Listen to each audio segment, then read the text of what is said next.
Amados hermanos, muy buenos días les damos en este domingo tan lindo de marzo ya, en el cual nos sumamos a las miles y seguramente también millones de congregaciones en el mundo entero que celebramos a nuestro Dios. Qué bueno es tener la oportunidad de congregarnos, en esta ocasión virtualmente, pero estar unidos en el mismo propósito de venir a adorar a nuestro Dios, de bendecirlo, de darle gracias, pero de escuchar su palabra. Esperamos, pero oramos que en tu casa, en tu familia, goces de presencia de Dios, del bienestar divino, y que el Señor te saque adelante en cualquier reto o desafío que estés enfrentando. Pero también el Señor te dé la oportunidad de darle gracias por tantos favores, por tantos bienes que derrama sobre cada uno de nosotros. Bendito y alabado sea el nombre del Señor. Bendecimos tu vida. Gracias por acompañarnos ahí donde te encuentres. Te animamos a que tomes una Biblia ya de papel o digital y podamos seguir los textos que iremos aludiendo. El día de hoy, mis hermanos, voy a compartir un tema con el cual les confieso de vez en vez lidio con él, pero estoy seguro que muchos también, y quizás en esta temporada reciente de meses últimos, todos de alguna u otra manera hemos padecido. Y estoy hablando de la ansiedad, esa preocupación de cosas que nos lleva a estar ansiosos. Pero hoy vamos a hablar, y el título del mensaje es El antídoto contra la ansiedad. Hay un antídoto contra la ansiedad, que es la paz de Dios. Y vamos a tomar un texto conocido de todos nosotros, pero inagotable, porque inagotable es la palabra del Señor, ¿no creen ustedes? Vamos a leer Filipenses, capítulo número 4, versículos 6 y 7. Por nada estén afanosos, sino sean conocidas vuestras peticiones delante de Dios en toda oración y ruego, con acción de gracias. Y la paz de Dios, que sobrepasa todo entendimiento, guardará vuestros corazones y vuestros pensamientos en Cristo Jesús. Seguimos pidiéndole al Padre ilumine esta palabra y nos lleve a aplicarla eficazmente en nuestras vidas. Dos versículos, uno los puede ver cortos en tamaño, pero poderosos en trascendencia. Solo dos versículos de la Escritura nos dan consejos tan poderosos. Mis hermanos, evidentemente para todos los seres humanos vivir es un reto, es un desafío. ¿Cuántas situaciones nos toca enfrentar, lidiar con ellas? Y aunque el Señor nos da muchos bienes, muchos deleites y disfrutes en la vida, nos permite disfrutar la familia, nos permite disfrutar tantas cosas que nos dan satisfacción en la vida, pues tenemos que reconocer que también enfrentamos frecuentemente retos mayúsculos, desafíos, muchos de los cuales llegan a robarnos la paz y a ponernos ansiosos. La Biblia no dice que no podemos tener ansiedad, es una emoción al fin y al cabo humana, pero lo que la Biblia sí dice es que no nos dejemos atrapar ni vencer por ella, y que cuando llegue la ansiedad, la llevemos al Señor. Saben, mis hermanos, que para los cristianos del siglo I, para quienes fue escrita esta carta originalmente del apóstol Pablo, pues igual que nosotros, ellos enfrentaban retos y desafíos similares a cualquier ser humano de cualquier época. Pero ser cristiano en el siglo I representaba algo adicional como conflicto, que es incluso poder perder la vida.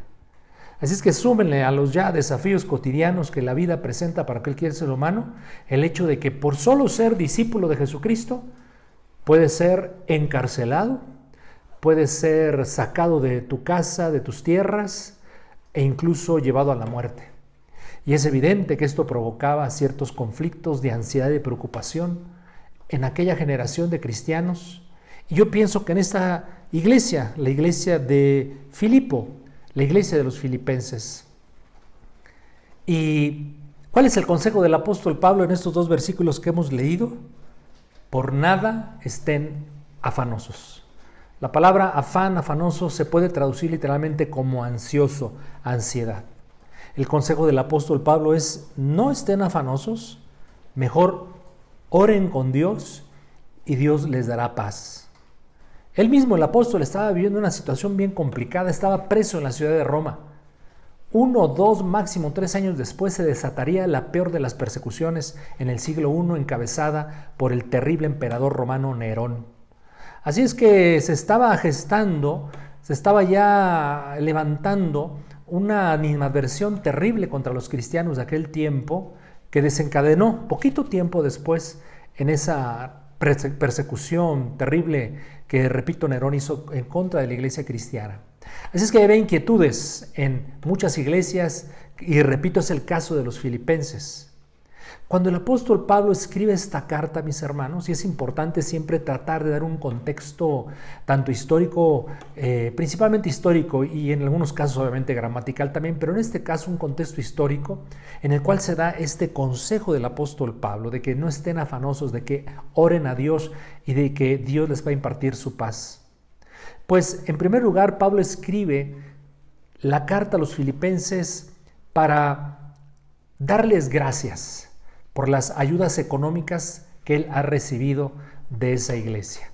Sí, Pablo se encontraba preso y dependía de los donativos, de las ofrendas, del recurso económico que las iglesias que él había fundado le enviasen.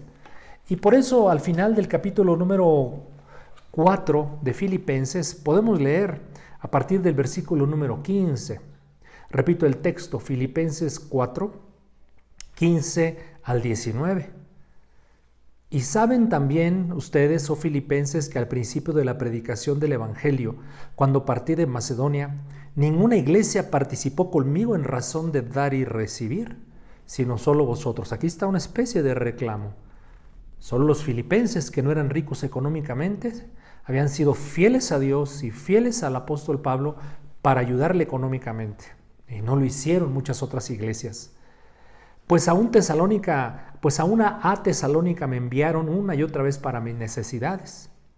Bueno, no es que busque dádivas, pero sí busco fruto que abunde en su cuenta. Pero todo lo he recibido y tengo abundancia, estoy lleno, habiendo recibido de Epafrodito lo que enviaron, olor fragante, sacrificio acepto, agradable a Dios. Miren cómo califica las ofrendas de los filipenses Pablo, olor fragante, sacrificio acepto, agradable a Dios. Y por cuanto esto habían hecho los filipenses para con Pablo, el Espíritu Santo les da una promesa a esa iglesia. Mi Dios pues suplirá todo lo que os falta, conforme a sus riquezas en gloria en Cristo Jesús. Primera razón pues por la cual Pablo escribe la carta a los filipenses es para agradecerles sus ofrendas. Hay otra razón muy importante por la cual Pablo escribe la carta a los filipenses, y es que les hace un llamado a la unidad. Se estaban gestando algunos conflictos entre los filipenses, especialmente de liderazgo, algunas conductas no cristianas. Entonces Pablo les hace un llamado a la unidad y a la humildad. Podemos citar del capítulo 2 de Filipenses, versículos 3 al 5. Nada hagan por contienda o por vanagloria, antes bien con humildad, estimando cada uno a los demás como superiores a sí mismo. Qué difícil es eso, ¿verdad? Pero es el consejo de la palabra de Dios. Estimando a cada uno a los demás como si fueran superiores a sí mismos. No mirando cada uno por lo suyo propio, es decir, no sean egoístas, sino también vean por los demás, por los otros. Cada cual también por los otros, dice el texto. Y versículo 5. Haya pues en ustedes este sentir que hubo también en Cristo Jesús. Es un llamado pues a la unidad y a la humildad. Pero en tercer lugar hay otro propósito para escribir la carta a los filipenses, que se resume muy bien en capítulo 1, versículos 28 al 30. Leemos: y no estén en nada intimidados por los que se oponen. Ya había una oposición contra los filipenses, que para ellos ciertamente es indicio de perdición, mas para ustedes es indicio de salvación, y esto viene de Dios. Porque a ustedes, filipenses, les es concedido a causa de Cristo, no solo que crean en Él, sino que también padezcan por Cristo, teniendo el mismo conflicto que han visto en mí, y ahora oyen que hay en mí. Pablo entonces los quiere alentar en medio de la oposición y de esa persecución que, repito, estaba ya gestándose y que pronto se desencadenaría. Así es, cuando Pablo llega al capítulo 4 de esta carta que consideramos, en los versículos 6 y 7 hace un llamado diciéndoles: no estén preocupados excesivamente y ansiosos. Mejor lleven toda ansiedad y toda carga a Dios y reciban un don especial del Señor, que es maravilloso, la paz de Dios. Hoy quiero compartir con ustedes, mis amados hermanos, 3 aspectos en el tema de hoy. Recuerden, el título es El antídoto contra la ansiedad, y es la paz del Señor. Así que quiero hablar de 3 cosas. Número 1, ¿por qué es necesario saber lidiar con la ansiedad? Número 2, la oración como medio para contrarrestar la ansiedad. Y número 3, la paz de Dios como el antídoto contra la ansiedad. En primer lugar, ¿por qué era importante para el apóstol Pablo y por qué es importante para nosotros tratar el tema de la preocupación ansiosa? Porque, mis hermanos, la ansiedad es el mayor enemigo de la paz. La paz es necesaria para vivir. La paz es necesaria para tener bienestar, armonía, tranquilidad. Necesitamos paz para saber emprender, para laborar. Necesitamos la paz en los hogares para disfrutar el amor que entre nosotros debe reinar. Necesitamos la paz también, mis hermanos, sobre todo mental y espiritual, para saber entender la voluntad de Dios y poder servirlo con eficacia. La paz, pues, es indispensable tenerla en la vida. Y es que, mis amados, o tenemos paz o tenemos ansiedad. Y es que la preocupación ansiosa, además de ser inútil, dañina, va a causar aflicción, angustia, nos orilla a reclamar, a tomar malas decisiones, a arrinconarnos, y en algunos casos a algunas personas los lleva a incluso abrir puertas falsas, atravesar lugares, cursar lugares equivocados, sustancias químicas, por ejemplo, etc. Claro, hay 2 clases de preocupación. Yo estoy hablando de la preocupación negativa el día de hoy, pero hay una preocupación buena. Es aquella que me lleva a anticipar eventos y yo poder planear, organizar, tomar mejores decisiones. Esa preocupación, es decir, ocupación previa, esa es buena y es necesaria en la vida. Pero, mis hermanos, hoy hablamos de la preocupación dañina. Cuando el apóstol Pablo está diciéndole a los filipenses, y el Espíritu Santo a nosotros el día de hoy, no se preocupen por nada, observen algo, por favor. Se está apelando a nuestra voluntad. No te preocupes, nos dice Dios, y Dios no nos va a pedir algo que no podamos hacer con su gracia. Quiere decir entonces de entrada, mis hermanos, que la ansiedad, la preocupación se puede vencer, y por eso dice el Señor, no se preocupen. Es decir, toma la decisión, comienza por ahí. Decide no dejarte vencer por la ansiedad. No se trata, claro, de hacer un esfuerzo mental solamente y decir, no me voy a preocupar, no me voy a preocupar. Es como aquella persona que fue al doctor y le dijo, doctor, fíjese que yo todo el tiempo por todos lados veo arañas que me quieren atacar. Deme una receta para resolver el problema.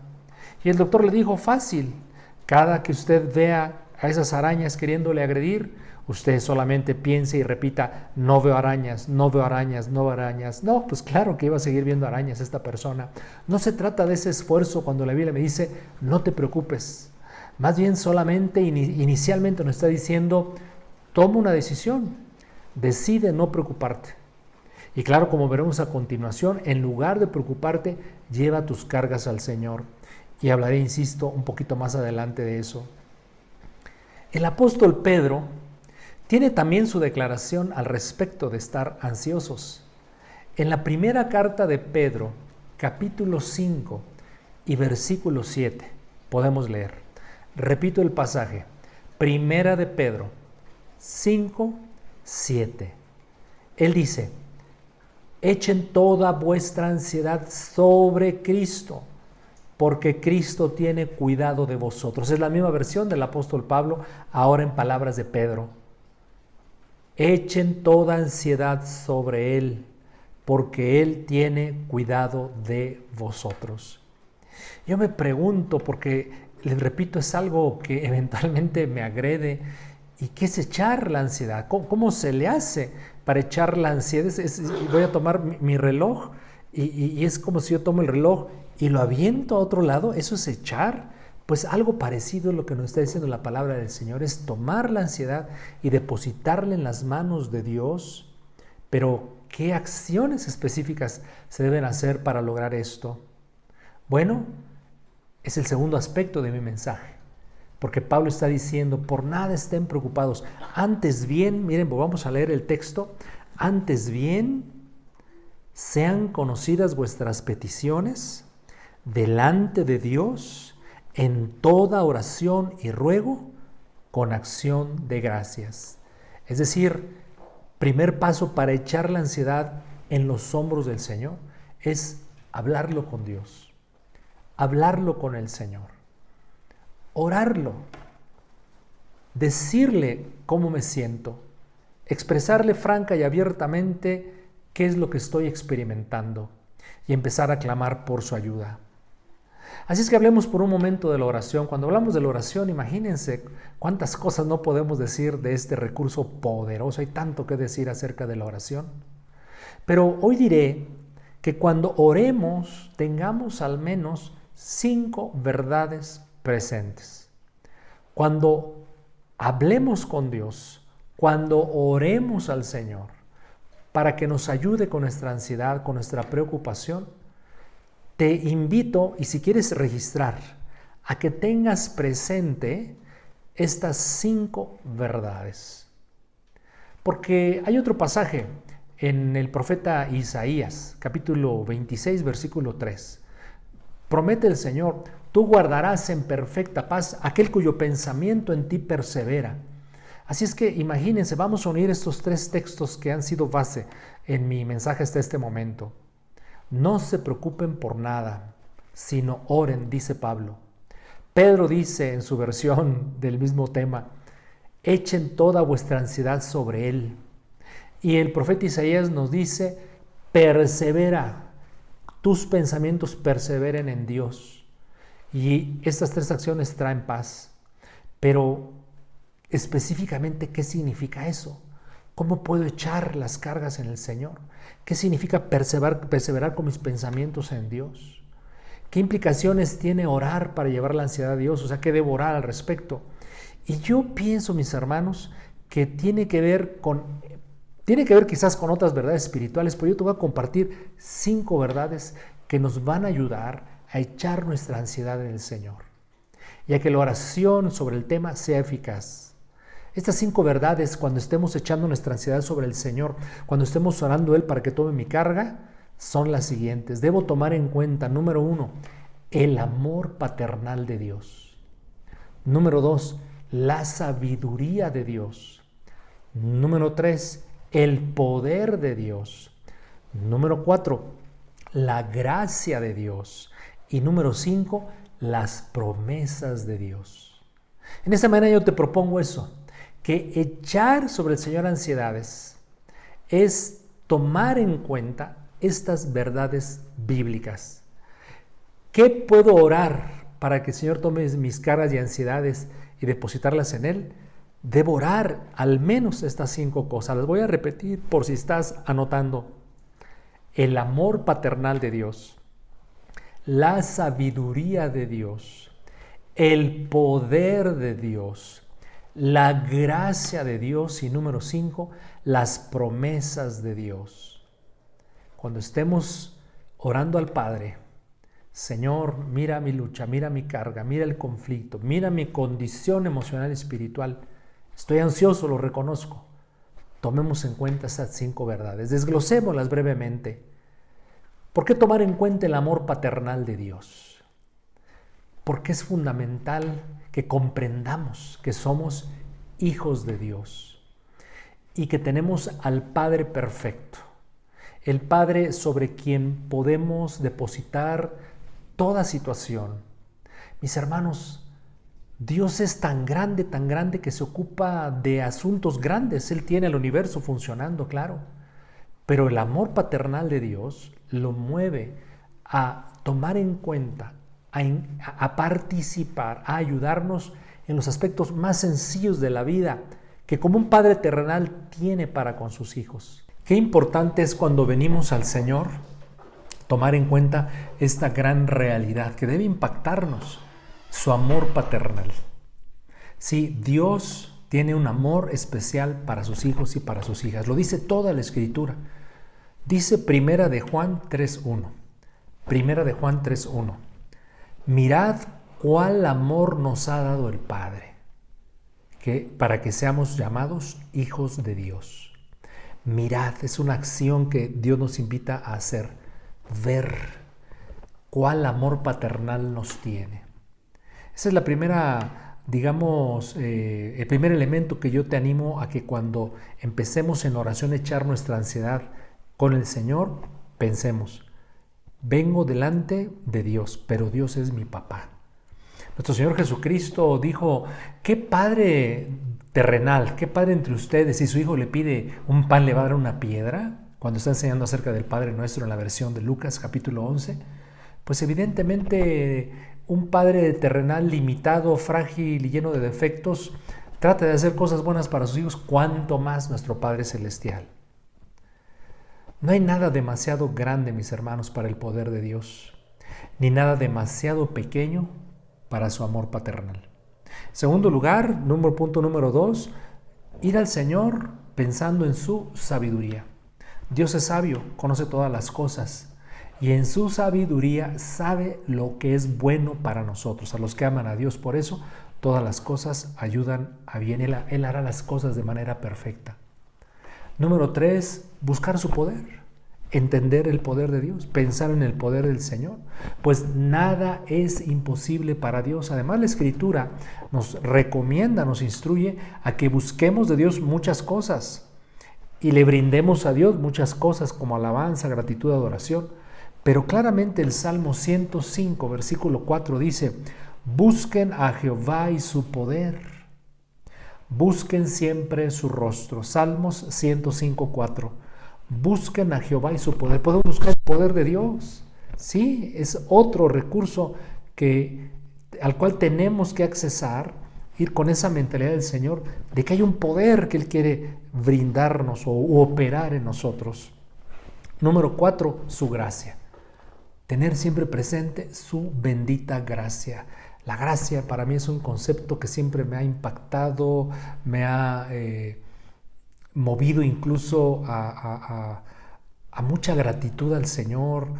Me conmueve el concepto gracia, porque miren, la gracia en su significado, ya lo hemos comentado en otras ocasiones, en su significado original, significa la acción de cuando alguien superior se inclina a ayudar a alguien inferior. Por eso literalmente gracia en el idioma original significa inclinarse a. Y yo encuentro una muy buena ilustración en el Salmo 41. Salmo 41 dice, pacientemente esperé a Jehová y se inclinó a mí. Ahí está la gracia. El Todopoderoso, por su gracia, es capaz de descender a nuestra condición. Y se inclinó a mí y oyó mi clamor. Lindo esta declaración, linda esta promesa. El Señor se inclina por su gracia y oye nuestro clamor. Y número 5, cuando venimos al Señor para empezar a echar ansiedades, cargas sobre Él y experimentar que tiene cuidado de nosotros, no nos olvidemos de sus promesas. Porque las promesas del Señor van a nutrir dos cosas fundamentales, nuestra esperanza y nuestra fe. Sí, la fe y la esperanza son nutridas, claro, por toda la palabra del Señor, pero específicamente por las promesas del Señor. Y entonces decir, tú eres fiel a tus promesas. Y qué lindo es orar delante de Dios presentándole a Él mismo sus propias promesas y diciéndole, por cuanto tú eres fiel, yo espero esta promesa en mi vida. Así es que esas 5 cosas yo opino, propongo, te presento que debemos tomar en cuenta cuando vengamos en oración al Señor para depositar nuestra ansiedad sobre Él. Considerar su amor paternal, su sabiduría, su poder, su gracia y sus promesas. Pero vayamos al último punto del mensaje en esta mañana. Porque dice el apóstol Pablo que cuando oramos al Señor Y dice Pedro también que cuando echemos nuestra ansiedad sobre Él, pues entonces, según el texto hoy considerado de Filipenses 4, el Señor nos imparte su paz. Su paz. Así vendrá la paz del Señor. Versículo 7 dice, y la paz de Dios, que sobrepasa todo entendimiento, guardará vuestros pensamientos, vuestros corazones en Cristo Jesús. Hablemos un poquito de la paz para terminar. En primer lugar, quiero decirte, la paz es el deseo de Dios para ti y para mí. Salmos 35, 27. Salmos 35, 27. Canten y alégrense los que están a favor de mi causa, y digan siempre, sea exaltado el Señor, que ama la paz de su siervo. Ahí está, Salmo 35, 27, su parte final. Sea exaltado el Señor, que ama la paz de su siervo. Dios quiere tu paz, Dios quiere mi paz. No hay duda, comienza con eso, hablando de la paz de Dios. Es el deseo de Dios que yo tenga paz. El vocablo original hebreo para la palabra paz significa bienestar, armonía, tranquilidad, ausencia de guerra, y es el vocablo famoso shalom. Pero en el Nuevo Testamento se añade un significado bien interesante a la palabra paz. Y se trata de un término militar que literalmente significa montar guardia. Por eso Pablo dice, y la paz de Dios, que sobrepasa todo entendimiento, guardará, protegerá, hará una guardia. Es decir, la paz de Dios es una especie de envoltura protectora sobre nuestros pensamientos y por ende nuestras emociones y por supuesto nuestras acciones. Yo creo, mis hermanos, que cuando viene esa paz de Dios a nosotros es como podemos comprender que el salmista un día escribió, aunque un ejército acampe contra mí, yo no temeré. Había la paz de Dios ahí guardándolo, protegiendo emociones, pensamientos y, repito, acciones. Al decir que sobrepasa todo entendimiento, nos está diciendo Pablo, no la puedes producir tú con un esfuerzo mental, con un tiempo de meditación. No, es un don de Dios. La paz de Dios, lo dice literalmente, es la paz de Dios. Así es que el camino es esa clase de paz, mis hermanos, es confiar todo lo que somos y tenemos en el Señor. Claro, alguien bien podría decir, bueno, y se trata solamente de orar, de no hacer nada. Bueno, es que hay temas donde hay que aplicar el sentido común. Si yo estoy preocupado por el examen final en la escuela el día de mañana, estoy ansioso por eso, cómo me va a ir, qué preguntas van a venir, etcétera, etcétera. Bueno, hay una preocupación buena, hace rato aludí a ello, que me va a llevar a estudiar, a hacer ejercicios, a consultar, investigar y llegar lo mejor preparado, obviamente. Eso hay que hacerlo. Pero llegará un momento en donde posiblemente es tanta la presión, es tan fuerte según desde mi perspectiva el problema, que estoy ansioso, estoy preocupado, y es cuando aplicamos todo lo que hemos visto el día de hoy. Bueno, mis hermanos, a manera, digamos, de resumen en esta mañana, decirles que hemos hablado del antídoto contra la ansiedad, la preocupación ansiosa. ¿Por qué es necesario saber lidiar con la ansiedad? Dijimos, pues porque nos roba la paz. Y sin paz, todo tenderá al caos. La oración, en segundo lugar, dijimos, es el medio para contrarrestarla. Pero en tercer lugar, la paz de Dios es el antídoto contra tal ansiedad. Pero déjame decirte algo, que para tener esta clase de paz, primero hay que estar en paz con Dios. Sí, la paz de Dios viene solo cuando estamos en paz con Él, en paz con Dios. Y la única manera de estar en paz con Dios es por medio de nuestro Señor Jesucristo. No hay otra forma, no hay otro medio. Último texto de la mañana, Romanos 5:1 dice, justificados pues por la fe, tenemos paz para con Dios por medio de nuestro Señor Jesucristo. No te olvides de ese pasaje, Romanos 5:1. Justificados pues por la fe, tenemos paz para con Dios por medio de nuestro Señor Jesucristo. Sí, solo por creer en Jesús, por aceptar quién es Él, el Hijo de Dios, por reconocer y apropiarnos por fe lo que hizo en la cruz del Calvario, es decir, murió en mi lugar.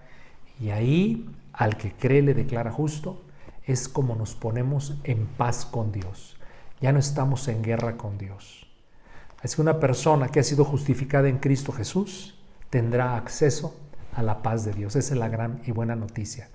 Pero si tú, mi querido amigo, amiga, reconoces que no estás en paz con Dios por el estilo de vida que tienes, por las decisiones que tomas, porque claramente haces cosas que van en contra de la voluntad de Dios, entonces yo te animo a que el día de hoy te entregues a Jesucristo, lo reconozcas como el Señor de tu vida, lo confieses como tu Dios y Salvador y seas justificado por gracia delante del Padre para ser hecho hijo de Dios y tengas a partir de hoy paz con Dios y tendrás acceso a esta paz. Y si es el caso, si tú nunca has invitado a Jesús a ser el Señor de tu vida, no le has pedido perdón por todos tus pecados y no lo has confesado como tu único Dios verdadero y suficiente Salvador, yo te animo a que hagas conmigo la siguiente oración y le digas: Dios mío, hoy reconozco que necesito a Cristo Jesús en mi vida. Te pido que me perdones todos mis pecados, que me limpies con tu sangre preciosa y que me justifiques, Señor Jesús, delante del Padre y me des el regalo de la salvación. Hoy yo, Jesucristo, te reconozco y te acepto y te confieso como mi único Dios, mi único Señor y mi suficiente Salvador. Te doy gracias, Señor, porque al creer estas cosas y apropiármelas según tu palabra, entonces soy hecho hijo de Dios y justificado delante del Padre, y entonces tengo paz con el Padre y acceso a la paz de Dios. Oro estas cosas en el nombre de Jesús. Amén y amén. Pero vamos a hacer una segunda oración. Es probable que tú en este momento estés pasando una situación que te ha robado la paz, que te tiene preocupado, angustiado. Hace un momento yo dije que podemos orar por cualquier cosa delante de Dios. No hay límite para la oración. Podemos orar por lo pasado, por lo presente y por lo futuro. Si tienes ansiedad por lo futuro, ¿qué va a pasar con el porvenir? ¿Qué va a pasar con mi trabajo? ¿Qué va a pasar con mi salud incluso? ¿Qué va a pasar con mi familia? Si esas cosas te inquietan, vamos a orar al Señor. Y a tomar en cuenta lo que hace un momento yo te propuse, déjame repetirlo, que cuando vengas al Señor nos va a ayudar mucho a hacer este ejercicio de echar la ansiedad sobre Él, tomando en cuenta su amor paternal, su sabiduría, su poder, su gracia y sus promesas. Padre, venimos ante ti. Todos aquellos que en este momento reconocemos, tenemos situaciones de vida que nos están robando la paz, que por momentos nos llevan a ansiedad o francamente nos tienen atrapados permanentemente en la ansiedad. Te pedimos que nos ayudes, Señor. Hoy venimos ante ti como hijos tuyos, porque tú eres nuestro Padre y tomaste las riendas de nuestras vidas. Hoy, Señor, apelamos a tu sabiduría. Tú lo sabes todo, Señor. Haz que las cosas obren para bien según tu sabiduría. Hoy venimos delante de ti suplicando tu bendita gracia, Dios.